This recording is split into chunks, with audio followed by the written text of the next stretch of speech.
Je salue chacun de nous encore, voilà, dans le Seigneur. Et ce soir, on va partager un peu ensemble encore la parole de Dieu. J'ai voulu nous entretenir un peu, voilà, au sujet donc de la foi, au sujet de la foi, voilà. Donc, pourquoi la foi est comptée comme justice par Dieu? Pourquoi Dieu considère ou Dieu prend la foi comme justice pour l'homme? Voilà. Donc, on va s'entretenir un peu de ce sujet aujourd'hui par la grâce de Dieu. Voilà. Donc, je voudrais nous inviter voilà, à lire déjà dans la parole de Dieu. Je vais lire dans Romains, voilà, dans Romains, chapitre 4, voilà, le verset 17 au verset 25. Romains, chapitre 4, verset 17 à 25. Donc là, l'apôtre, développant son sujet, parlant aux frères donc, du salut que Dieu nous accorde en Jésus, le Christ, il va dire dans Romains 4, à partir du verset 17, donc c'est Dieu qui parle à Abraham. Il dit, je t'ai établi père d'un grand nombre de nations. Il est notre père, donc il ici est mis pour Abraham. Abraham, il est notre père devant celui auquel il a cru. Dieu qui donne la vie aux morts et qui appelle les choses qui ne sont point comme si elles étaient. Le verset 18, l'apôtre continue pour dire, espérant contre toute espérance, il crut en sorte qu'il devint père d'un grand nombre de nations. Selon ce qui lui avait été dit, telle sera ta postérité. Et sans faiblir dans la foi, il ne considéra point que son corps était déjà usé, puisqu'il avait près de 100 ans et que Sarah n'était plus en état d'avoir des enfants. Il ne douta point par incrédulité au sujet de la promesse de Dieu, mais il fut fortifié par la foi, donnant gloire à Dieu. Et ayant la pleine conviction que ce qu'il promet, il peut aussi l'accomplir, c'est pourquoi cela lui fut imputé à justice. Mais ce n'est pas à cause de lui seul qu'il a écrit que cela lui fut imputé. C'est encore à cause de nous à qui cela sera imputé, à nous qui croyons en celui qui a ressuscité des morts, Jésus notre Seigneur, lequel a été livré pour nos offenses et est ressuscité pour notre justification. Amen. Voilà. Donc, dans ce texte-là, l'apôtre, en traitant, il est en train de traiter du sujet du salut, il va parler de la question de la justice.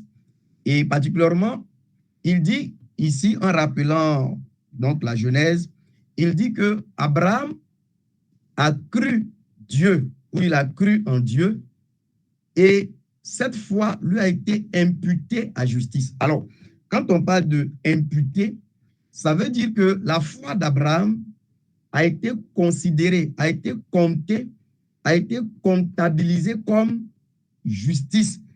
Donc, Dieu a considéré la foi qu'Abraham a mis en lui, ou la confiance qu'Abraham a eue en lui. Dieu va considérer ça comme une justice ou comme justice. Donc, Dieu considère la foi comme justice. Mais le texte dit que ce n'est pas à Abraham seulement, ou ce n'est pas pour lui seulement qu'il est dit que cela lui a été compté ou cela lui a été imputé comme justice, mais c'est pour nous aussi, à qui cela sera aussi imputé comme justice, à nous donc qui croyons en celui qui a ressuscité des morts, Jésus notre Seigneur. Donc, je vais déjà dire que quand on parle de imputer quelque chose, c'est mettre la chose au compte de quelqu'un. Ça veut dire, quand on dit imputer comme justice ou bien imputer à justice, c'est comme si la foi que Abraham a eue en Dieu, Dieu prenait cette foi, Dieu considère cette foi comme une justice. C'est la foi elle-même que Abraham met en Dieu, que Dieu va considérer comme justice. Alors, c'est important, bien-aimés frères, de pouvoir quand même comprendre un peu ces choses. Je dirais, comprendre même bien profondément ces choses, c'est très important. Pourquoi? Parce que déjà, quand on parle de la justice, c'est un mot qu'on rencontre beaucoup dans les Écritures, surtout dans les écrits de Paul, etc. Voilà. Mais aujourd'hui, plusieurs d'entre nous, peut-être qu'on n'a pas une idée suffisamment claire sur le sujet de la justice. Alors, je vais nous dire simplement quelques définitions pour qu'on puisse comprendre un peu de quoi même nous sommes en train de parler. En fait, quand on parle de la justice, qu'est-ce que la justice? Généralement, on va définir comme la droiture, on va définir la justice comme l'état normal de chaque chose. Ça veut dire que on parle de justice quand chaque chose est comme elle doit être. Voilà. Donc, si on dit justice, ça veut dire que on est dans un état où chaque chose est exactement comme elle doit être. On va dire ça comme ça. Voilà. Donc, la justice, c'est l'état correct, l'état normal, c'est l'état dans lequel chaque chose doit se trouver. Ça veut dire que quand on est dans cette pensée de justice, il n'y a pas d'erreur, il n'y a pas d'imperfection, il n'y a pas de déviation. Si on parle de justice, on est dans un état de choses où il n'y a pas d'erreur. On est dans un état de choses où il n'y a pas de déviation. On est dans un état de choses où il n'y a pas d'imperfection. Parce qu'en fait, l'injustice, là, c'est ça qu'on appelle le péché. L'injustice, c'est le péché. La justice, donc, c'est l'état normal, correct, droit. C'est l'état de perfection. C'est un état dans lequel il n'y a pas d'erreur, il n'y a pas de faute, il n'y a pas de déviation, il n'y a pas d'imperfection. Voilà la justice. Et quand on parle de justice, ouais, bien mes frères, ce sont des sujets qui ont intéressé beaucoup les chrétiens, mais parce que c'est quelque chose qui est fondamental.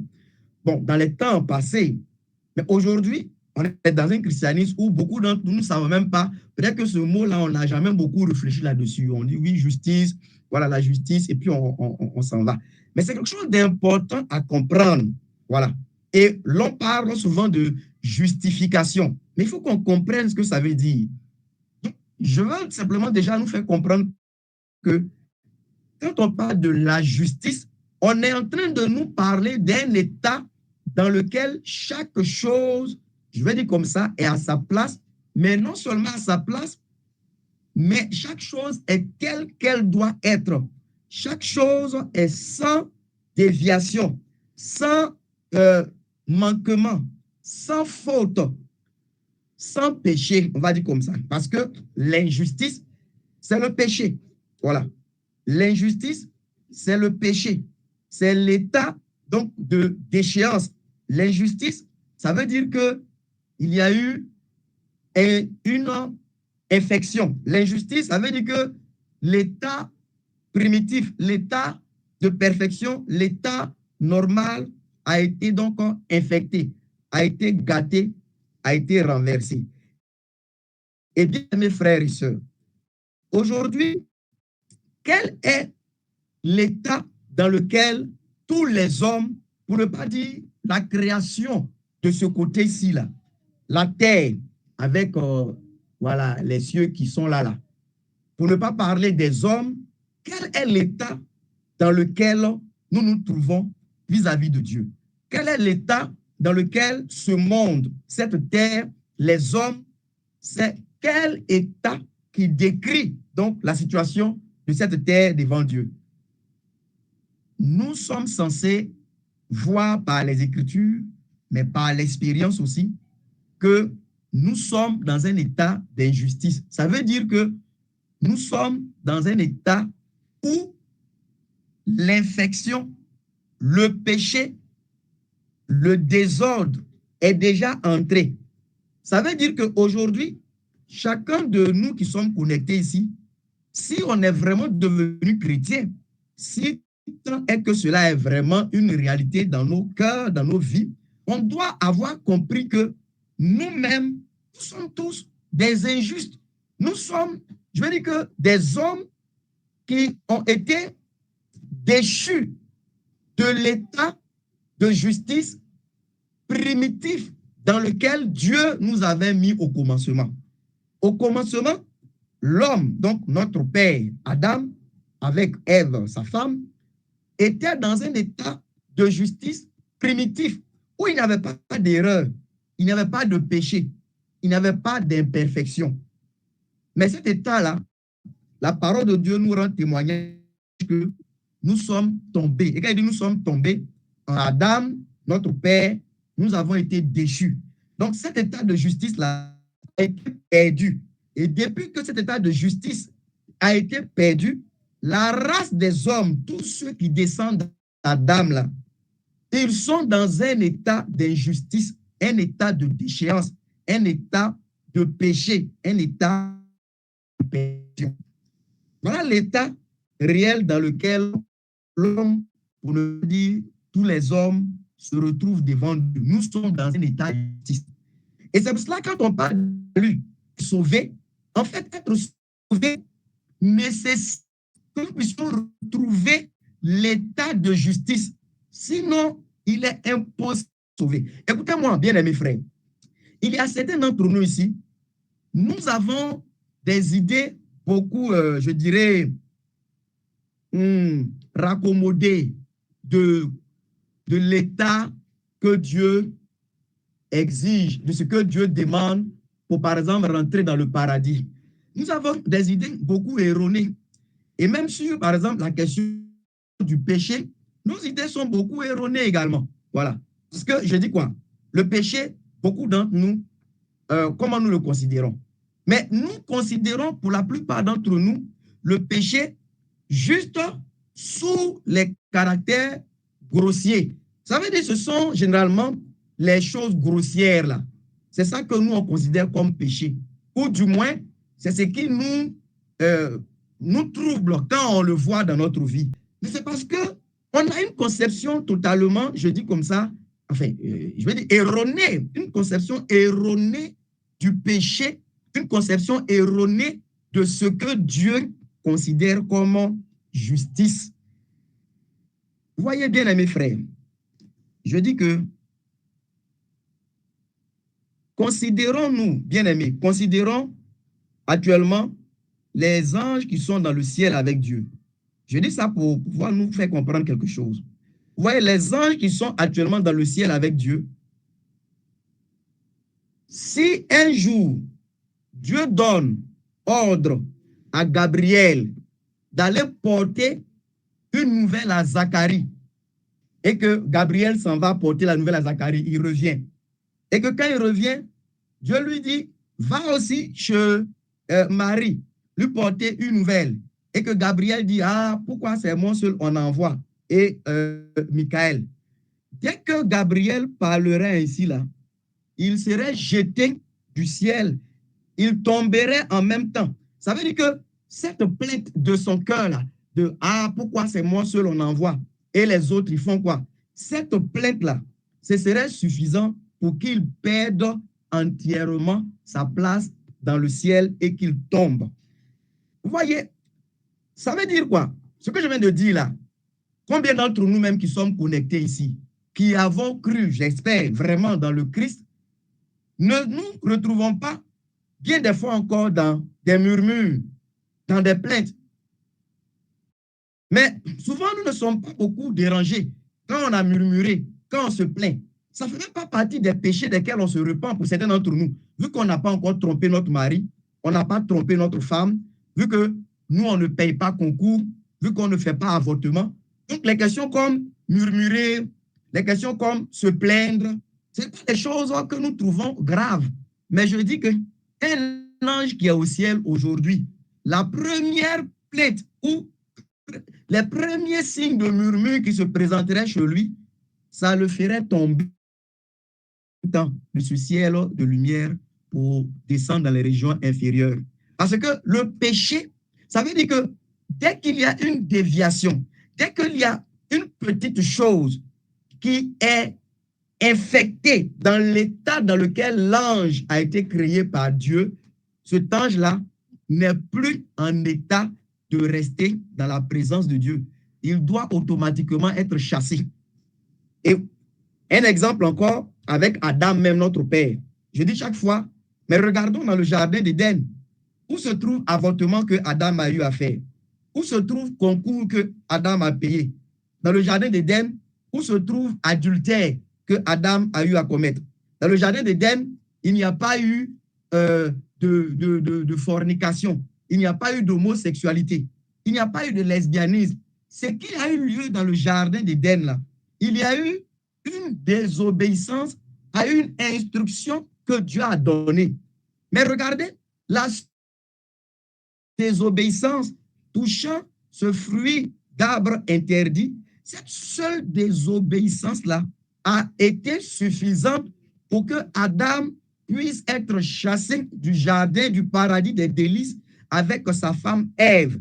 Parce qu'il venait de déchoir, il venait de tomber de l'état de justice, justice par innocence, dans lequel ou dans laquelle, si je veux parler de la justice, dans laquelle ils se tenaient.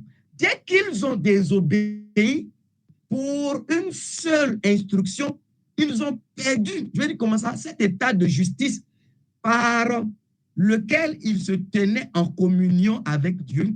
Ils ont été chassés du jardin. Alors, pourquoi, par exemple, quelqu'un parmi nous ici pense qu'il entrera au ciel parce qu'il n'est plus fornicateur, parce qu'elle n'est plus impudique, parce qu'il n'est plus voleur, parce que maintenant il a arrêté de fumer, il a arrêté de se droguer. C'est bien, mais tu as arrêté de te droguer, tu as arrêté de fumer, mais est-ce que tu ne te laisses pas aller encore à la colère? Est-ce que tu ne te laisses pas aller encore à la paresse? Est-ce que tu ne te flattes pas? Regardez, est-ce que tu ne te flattes pas souvent de ta beauté? Est-ce que souvent toi-même tu n'es pas séduit ou séduit par ta beauté? Est-ce que souvent tu n'as pas un peu de recherche de vanité dans ton cœur par ta manière de t'habiller? Souvent en regardant à la belle forme que Dieu t'a donnée, est-ce qu'il n'y a pas un peu cette vanité qui te pousse à peut-être t'habiller d'une certaine façon, qui te pousse à te maquiller d'une certaine façon, qui te pousse à te tenir d'une certaine façon, afin d'attirer les regards des autres sur toi. Quand nous lisons dans Ézéchiel chapitre 28, les paroles qui sont dites au roi de Tyr, là, mais de là, on tombe sur ce chérubin protecteur. Il est écrit là-bas qu'il a été créé dans la perfection. Il marchait au milieu des pierres étincelantes. Il mettait le soin à la perfection. Il était dans cette intégrité jusqu'au jour où le péché fut trouvé chez lui, où l'iniquité fut trouvée chez lui. Et il dit, par ta beauté, il a été séduit par sa propre beauté. Alors, si quelqu'un parmi nous est aussi séduit par sa beauté, beauté que Dieu t'a donnée, si ça te séduit, ou bien si tu cherches à exploiter d'une certaine façon, même sans le dire, cette beauté pour te faire remarquer, il y a certains frères et sœurs, souvent, vos photos que vous mettez sur des publications, par exemple sur les réseaux sociaux, souvent, vous parlez d'un sujet avec une photo qui n'a même pas de rapport avec le sujet. Souvent, indirectement, vous voulez que l'on regarde votre beauté.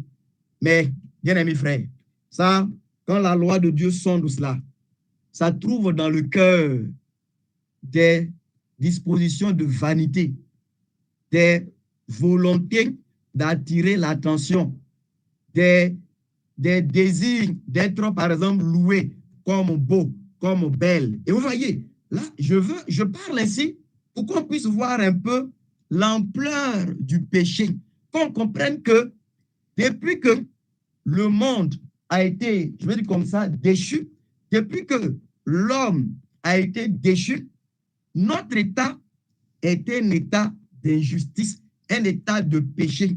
En fait, je vais dire, on est dans un état de perdition, nous tous.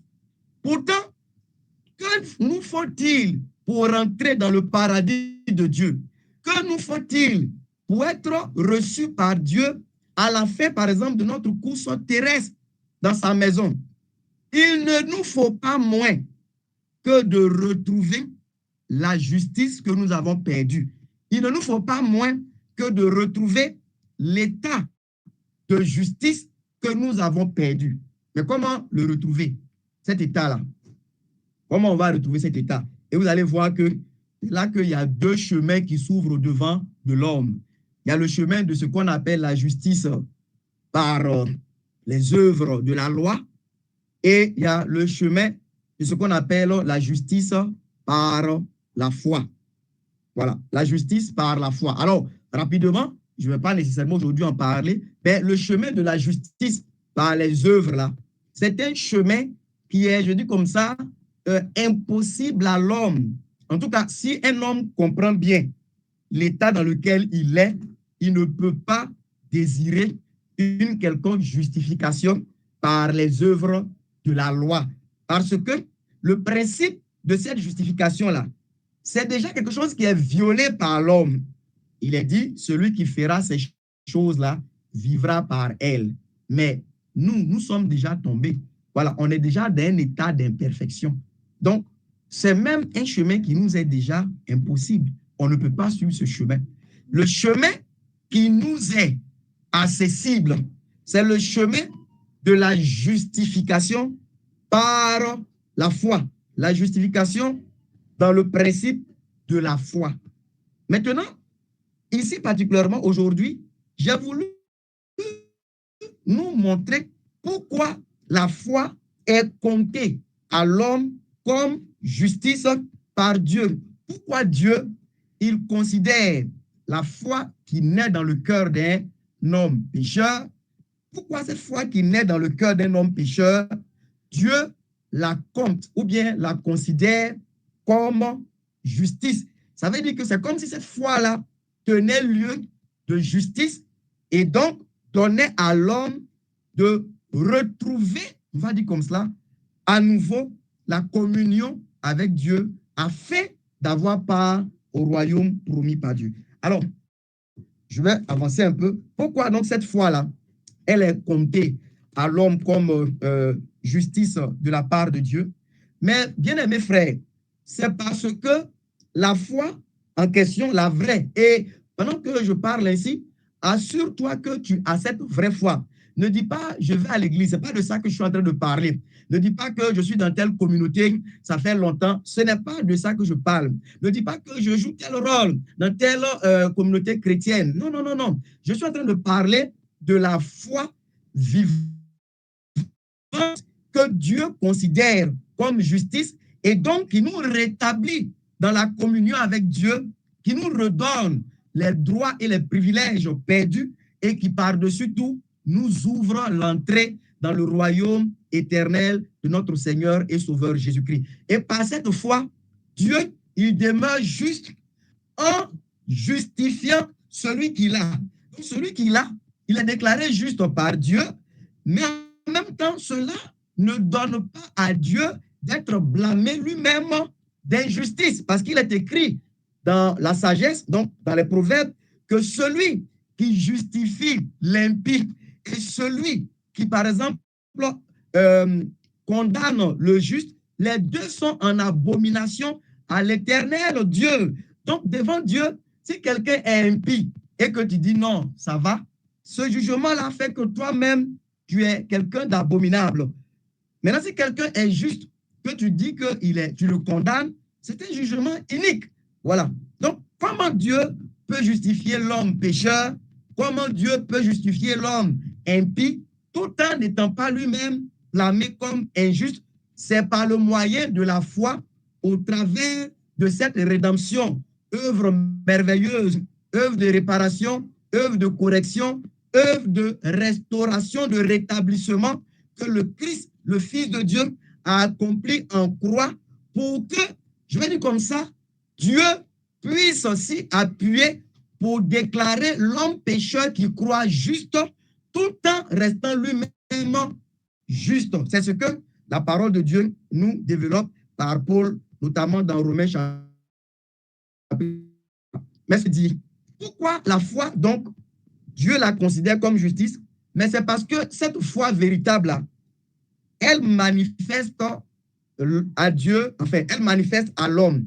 Elle représente Dieu comme un Dieu tout-puissant, comme un Dieu tout sage, comme un Dieu tout présent. Ça veut dire que l'homme ou la femme, hein, dans le cœur de qui la foi dont je suis en train de parler, qui est la seule qui justifie et qui envoie au paradis de Dieu, celui chez qui cette foi-là est née vraiment, cette foi rend à cette personne le Dieu vivant.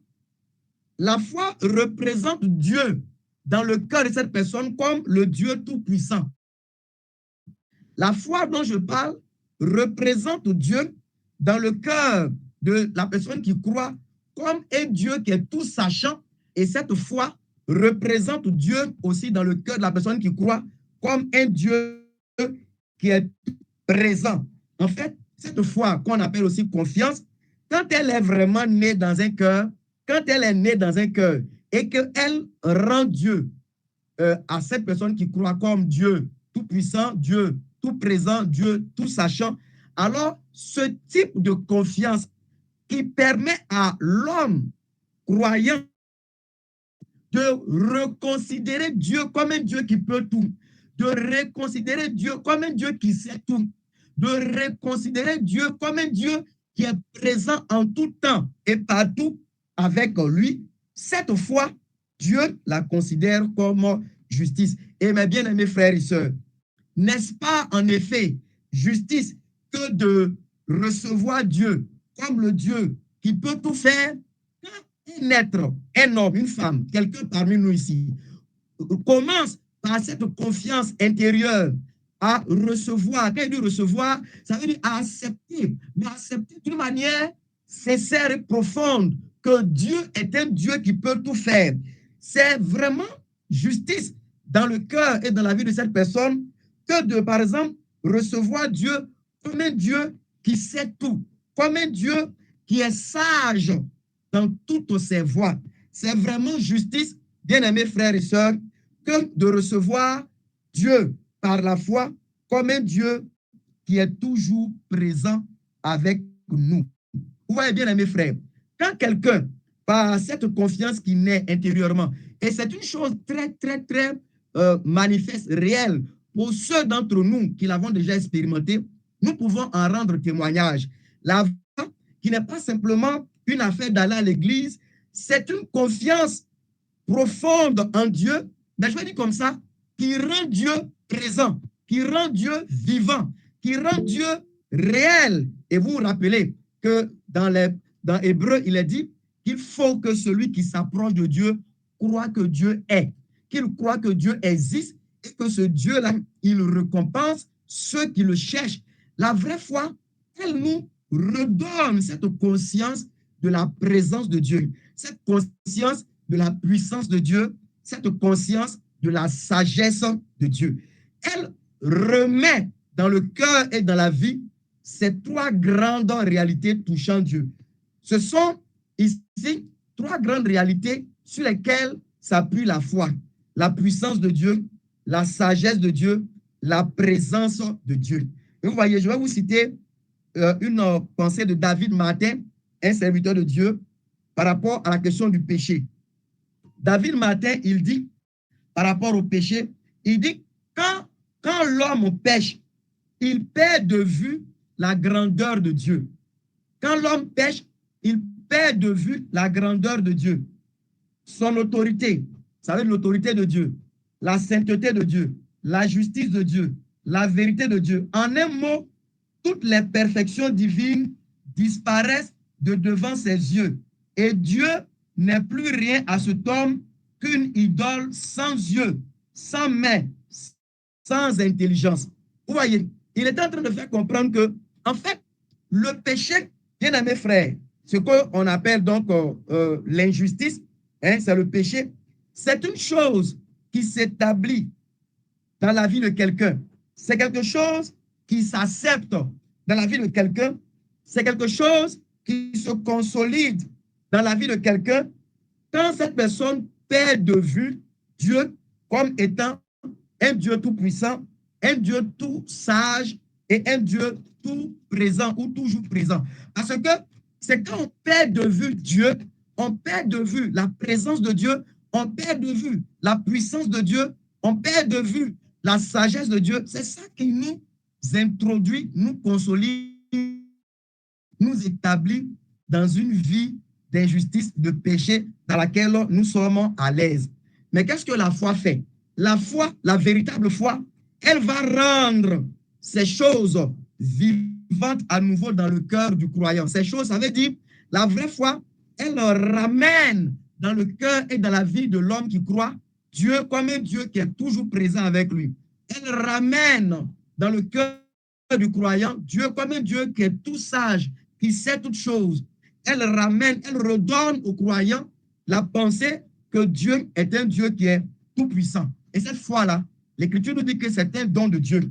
Et quand ce vrai don a été donc reçu dans un cœur, alors Dieu lui-même, il considère ce don qui est dans le cœur de l'homme pécheur, l'homme qui était pécheur, mais dans le cœur de qui naît ce don de la foi en Jésus le Christ, Dieu impute, Dieu considère cette foi comme justice. La foi elle-même devient justice, rétablissant l'homme dans une relation vivante et lui redonnant les privilèges d'enfant de Dieu, à qui donc le royaume éternel est donc promis et réservé. Et vous voyez, bien aimés frères et sœurs, l'homme pécheur dont je parle, hein, mais tu peux t'examiner. Le pécheur, il ne reçoit pas Dieu comme tout puissant, ou bien comme tout sachant, ou tout sage, ou bien comme étant toujours présent.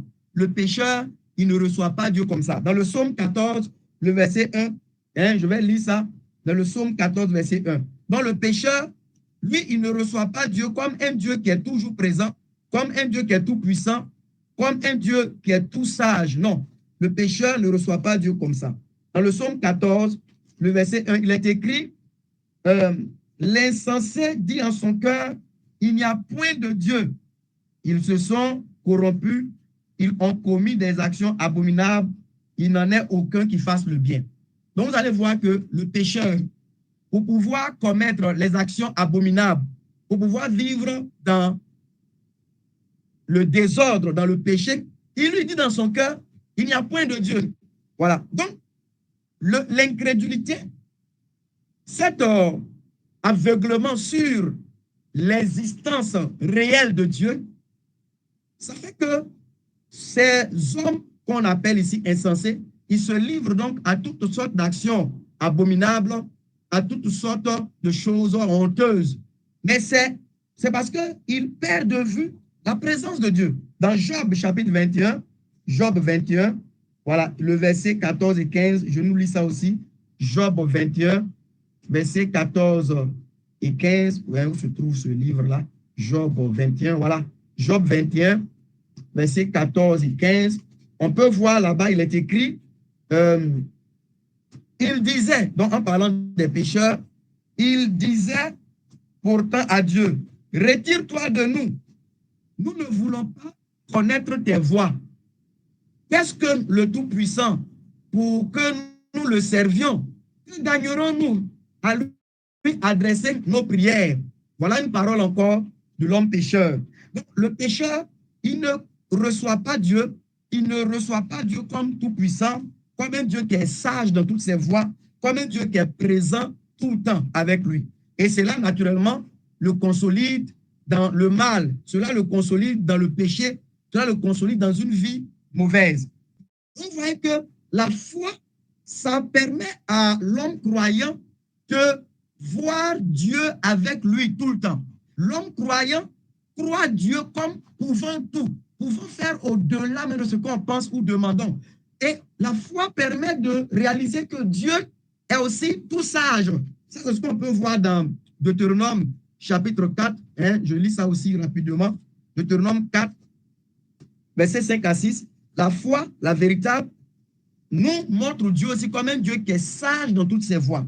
Deutéronome 4, verset 5. Moïse dit, voici, je vous ai enseigné des lois et des ordonnances, comme l'Éternel, mon Dieu, me l'a commandé, afin que vous les mettiez en pratique dans le pays dont vous allez prendre possession. Le verset 6, il dit, vous les observerez et vous les mettrez en pratique, car ce sera là votre sagesse. Ce sera là votre sagesse et votre intelligence aux yeux des peuples qui entendront parler de toutes ces lois et qui diront, cette grande nation est un peuple absolument sage et intelligent.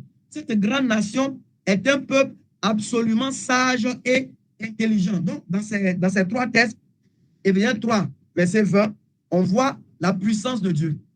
2 Corinthiens 2, 17, la foi nous représente Dieu comme étant là. Si nous lisons Genèse, chapitre 17, regardons bien mes frères ce qui est écrit. Encore, pour soutenir la pensée de ce que nous sommes en train de partager par rapport à comment la foi nous représente Dieu, alors que l'incrédulité nous fait perdre de vue sa présence et sa toute-puissance. Genèse 17, verset 1, lorsque Abraham fut âgé de 99 ans, l'Éternel apparut à Abraham et lui dit, je suis le Dieu tout-puissant, marche devant ma face et sois intègre. J'établirai mon alliance entre moi et toi et je te multiplierai à l'infini. Abraham tomba sur sa face et Dieu lui parla en disant, vous voyez, quand Dieu se révèle ici à Abraham, il lui dit, je suis le Dieu tout-puissant, marche donc devant ma face et sois intègre. Et le texte qu'on a lu, Romains 4, 17 à 25, où Paul nous relate le cas d'Abraham qui a espéré contre toute espérance, hein, ne doutant point, mais par la foi, donnant gloire à Dieu. Et c'est ainsi qu'il a eu confiance à Dieu. Et cette confiance, cette foi, a été comptée, considérée comme justice.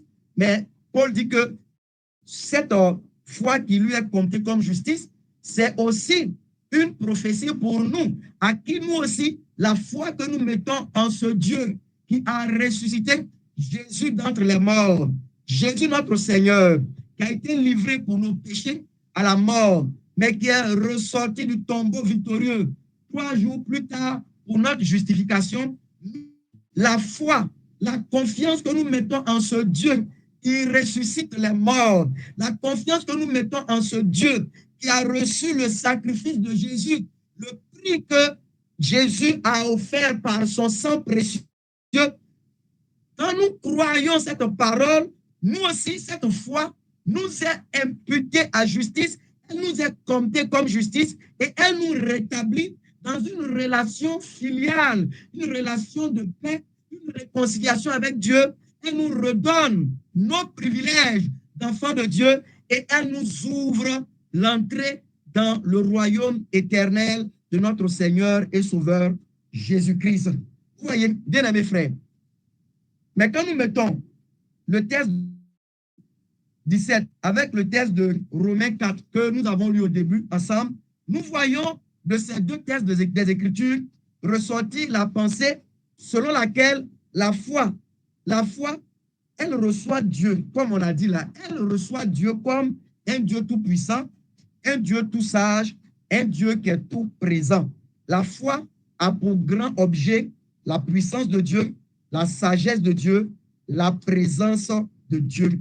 Et celui qui croit, et je finis ainsi, mes bien-aimés frères, celui qui croit ou celle qui croit, et là en parlant examine-toi. Et je dis, ne dis pas que ça fait longtemps que tu vas à l'église. Examine-toi. Ne dis pas que tu as déjà parlé en langue. Examine-toi. Ne dis pas que tu as déjà eu des rêves qui se sont réalisés. Examine-toi. Ne dis pas que tu fréquentes une communauté où les gens vivent dans l'amour. Examine-toi. Écoute-moi bien. Celui ou celle qui croit, cette personne voit Dieu présent avec elle. Elle voit Dieu présent avec elle ou ce dernier voit Dieu présent avec lui. Maintenant, regardez la conséquence. Comment cette personne peut-elle marcher tranquillement dans, par exemple, le mal? Ça veut dire que quand je vois Dieu avec moi, quand par la foi Dieu devient un être qui est avec moi continuellement, comment je ferai pour ne pas, par exemple, marcher dans la perfection? Tout à l'heure, on a lu Genèse 17. Dieu dit à Abraham, je suis le Dieu Tout-Puissant. Il dit quoi? Marche devant ma face et sois intègre. Aie conscience que mes regards sont sur toi et marche dans l'intégrité. Et Genèse 39, 7 à 12, nous donne cette confirmation de l'histoire de Joseph avec la femme de Potiphar. Vous allez voir que bien que Joseph était seul avec cette femme, mais la foi que Joseph avait dans le Dieu d'Israël faisait que, si nous lisons ce texte, Joseph, il voyait Dieu comme étant là. Il dit, comment je vais commettre une telle action, un tel péché contre Dieu? Parce que c'est vrai, toi, tu vois que nous deux, mais Dieu est là et nous voit.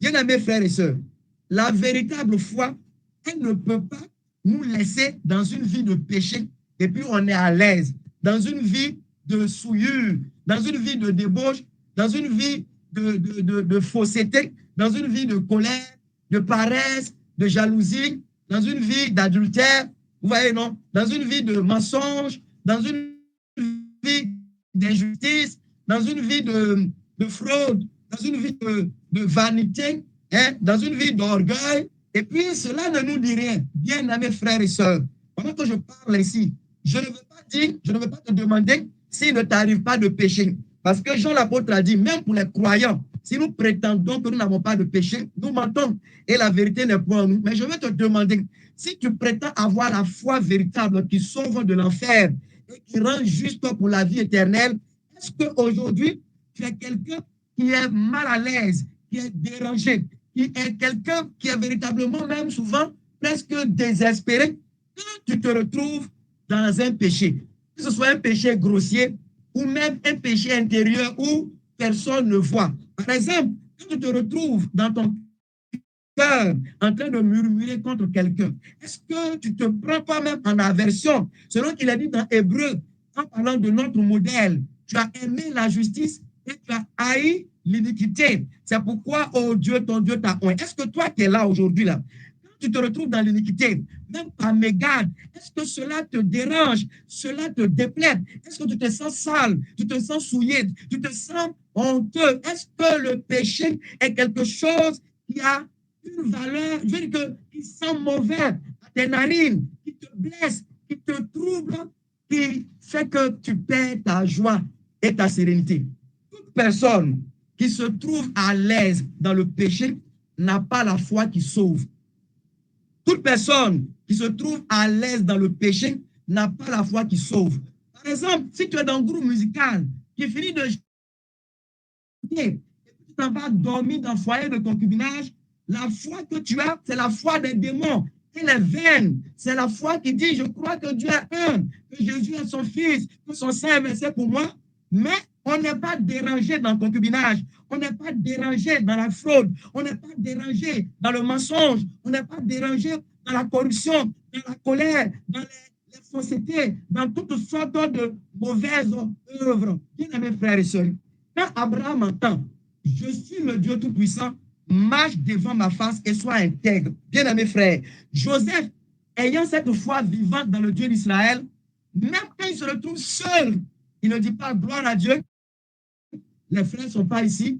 Il y a des gens, on prie ensemble. Ils se cachent, ils pratiquent la fornication. Et puis, ils viennent, on prie ensemble, on chante ensemble. Mais ta foi, elle est la foi des démons. Ce n'est pas la vraie foi. Parce que si Joseph avait la même foi que tu avais, il ne serait pas un héros de la foi. Ce serait plutôt un héros de la honte. Joseph serait un héros de la honte. C'est quelqu'un qui allait coucher avec la femme de son maître. Et peut-être que tellement la femme-là allait l'aimer, elle allait finir par quitter son mari pour s'attacher à Joseph. Il sera compté parmi les nombreux adultères dont l'histoire se serait éteinte en Égypte il y a environ peut-être 4000 ans ou bien 3000 ans d'années. Vous voyez bien, mes frères. La vraie foi, la vérité, elle nous représente Dieu étant avec nous. Et parce qu'elle nous représente Dieu avec nous, elle nous conduit à marcher dans l'intégrité, à marcher dans la perfection. Bien que même on peut tomber, mais la foi véritable fait qu'on ne peut plus être à notre aise dans une vie de péché, dans une vie de désobéissance. Quand ça arrive, c'est des remords, c'est une profonde conviction de tristesse, c'est un sentiment vraiment de honte qui nous habite afin de nous porter à nous repentir au plus tôt pour retrouver notre communion avec Dieu par Jésus-Christ. Et vous voyez, celui qui croit, si quelqu'un croit vraiment, et examine-toi encore, si quelqu'un croit vraiment, cette personne reconnaît aussi Dieu comme tout puissant. On en a parlé. Alors, si quelqu'un reconnaît Dieu comme pouvant faire infiniment même au-delà de ce que nous pouvons penser, comment cette personne peut-elle s'abandonner au péché avec désespoir? Il y a des gens qui, par exemple, ils disent qu'ils sont dans la foi, mais ils s'abandonnent au péché avec désespoir. Ils se disent souvent que ce péché-là, ça ne peut pas quitter. C'est comme s'ils vont mourir avec ce péché-là, c'est plus fort que moi. Oui, tu ne peux rien par toi-même, mais tu peux tout par celui qui te fortifie. Tu ne peux rien par toi-même, mais tu es plus que vainqueur par celui qui t'a aimé. Tu ne peux rien par toi-même, mais par Christ, tu peux tout. Toi-même, tu ne peux pas vaincre le péché. Mais le Dieu qui a ressuscité Jésus d'entre les morts, qui t'a donné son esprit, comment ce Dieu-là ne te donnerait-il pas la délivrance pratique du péché à la foi que tu as dans le Christ Jésus? Bien aimé frère, quand on croit Dieu comme tout puissant, application pratique, on ne peut pas s'abandonner à une vie de péché avec des espoirs, comme si, bon, péché là, on ne peut pas laisser donc ça là. Quand quelqu'un même essaie de nous exhorter, on dit non, l'homme n'est pas parfait. On sait qu'on n'est pas parfait. Personne n'est parfait. Joe, toi, tu veux dire que tu es parfait ou bien? Voilà. Ça veut dire que non, non, non, non. La foi véritable, elle reconnaît Dieu comme tout puissant. Et parce qu'elle reconnaît Dieu comme tout puissant, elle accepte que aucun péché ne continue à nous dominer. Et Paul va dire, le péché ne dominera pas sur vous parce que vous êtes sous la grâce et non sous la loi. Que le péché ne règne donc plus dans votre corps mortel. Ne vous livrez pas à ses convoitises. Livrez plutôt vos membres à Dieu pour pratiquer la justice. Et l'apôtre parle ainsi parce qu'il dit que par la véritable foi dans la grâce de Dieu en Jésus, la puissance de Dieu, ce qu'il appelle l'esprit de vie en Jésus-Christ, cet esprit-là nous délivre de la puissance du péché. Et tout péché quelconque qui peut se retrouver dans notre vie encore, la foi est notre victoire.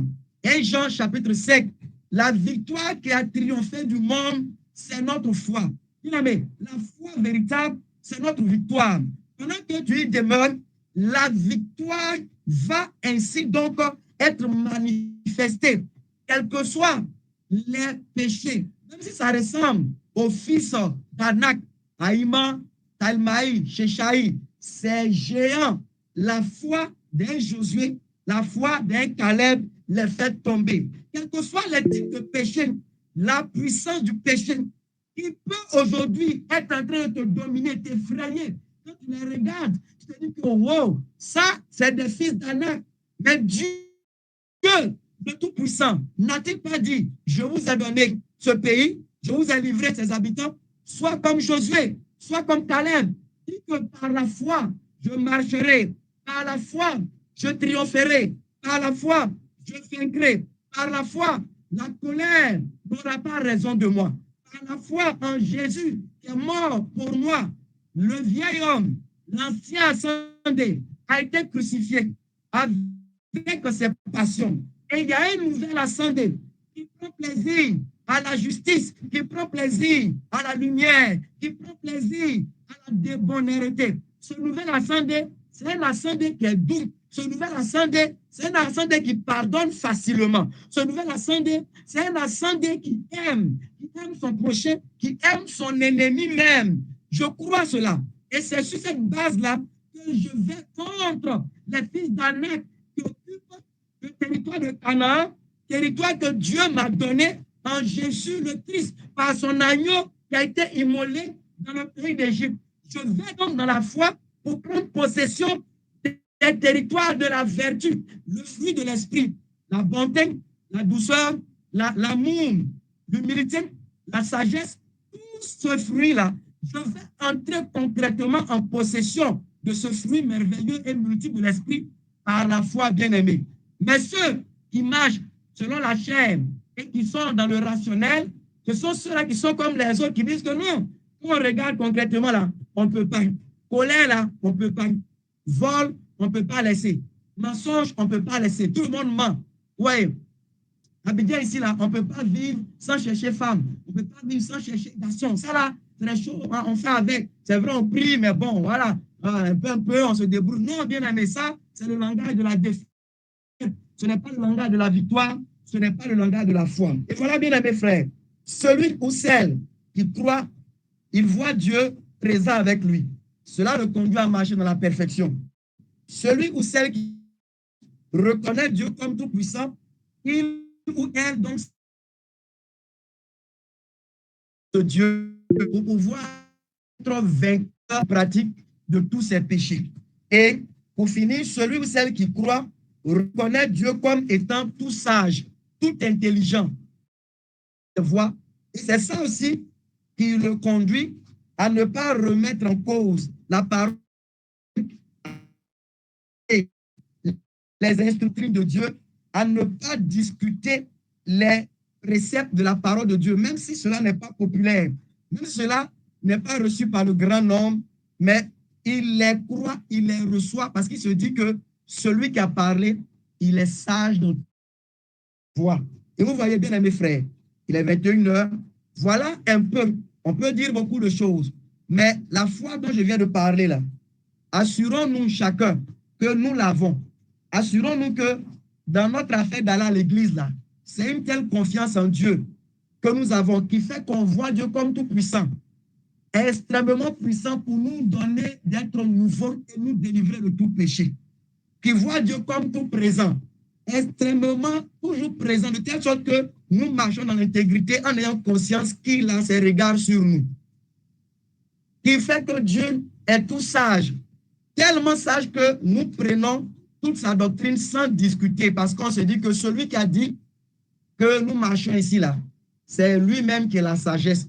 Nous n'avons rien à dire de sa parole. Il faut se soumettre, et c'est ça même qui est notre propre sagesse. Et Jérémie le prophète dit, ils ont abandonné la parole de l'Éternel, quelle sagesse ont-ils encore? Assure-toi, frère, sœur, que ce que tu dis avoir comme foi en Jésus, là, c'est d'une telle foi qu'il est question. Parce que c'est cette foi-là que Dieu considère comme justice. Parce qu'en fait, elle rend justice à Dieu lui-même. Elle conçoit Dieu comme Dieu est, vraiment. Parce qu'il est vraiment le Tout-Puissant. Il est vraiment celui qui remplit tout. Il est vraiment celui qui est vraiment sage en toutes choses. Et cette foi-là, c'est la victoire. Et que même quelqu'un parmi nous se retrouverait malmené même à un quelconque péché, ne demande pas comment, crois seulement. Et cette foi-là, c'est ta victoire. Et pendant que tu crois, tu es dans la victoire. Ce péché, quelle que soit son ampleur, en Jésus-Christ, par cette foi, il disparaît. Il disparaît. Il disparaît. Que Dieu, en Jésus, bénisse chacun de nous et que cette foi véritable-là soit le partage de nous tous afin que la justice donne accès aux privilèges des enfants et accès au royaume être véritablement le vêtement dont chacun de nous est revêtu, afin qu'au jour où Christ va venir, nous soyons trouvés vêtus et non pas nus, ce qui serait dramatique. Je vous aime. Merci. Ouais.